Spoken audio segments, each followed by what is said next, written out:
आपल्याला लहानपणीपासून शिकविला जातं चांगले राहा, मिळून मिसळून राहा, कोणाची मदत करा आणि प्रत्येकाच्या नजरेत चांगले बना.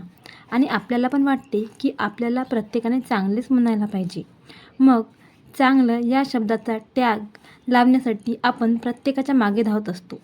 कुणी म्हटलं की माझ्यासोबत बाहेर चल, तर आपण आपली 10 कामे सोडून जात असतो.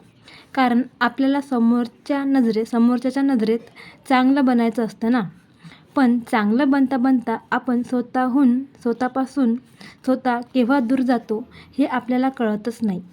आपल्यामध्ये कोणता गुण आहे, आपण काय करू शकतो हे पण आपल्याला कळत नाही. म्हणून मी सांगते की वेळ गेल्यावर पश्चाताप करण्यापेक्षा आत्ताच नाही म्हणायला शिका.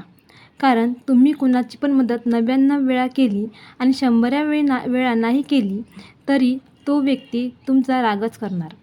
पण त्या व्यक्तीला याची जाणीव असणार नाही की तुम्ही त्याची 99 वेळा मदत केली. वाईट बना. वाईट बनणे म्हणजे असं नाही की तुम्ही कुणाशी कसेही वागा किंवा काहीही बोला.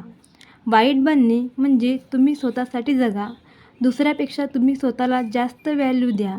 तुम्ही स्वतःची व्हॅल्यू कराल तरच लोक तुमची व्हॅल्यू करतील. नाही म्हणायला शिका. नाही म्हणण्यात आणि वाईट बनण्यातच आपला कुठेतरी चांगलेपणा लपून बसलेला असतो. तुम्ही कुणासारखं बोलू नका. तुम्ही तुमच्या स्वतःसारखे बना.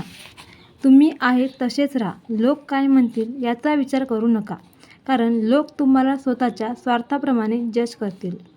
तुम्हाला माहिती आहे जंगलात पण सरळ झाड लवकर कापलं जातं आणि वाकडी झाडं कापण्यापूर्वी विचार केला जातो. असंच लोकांचं पण असतं.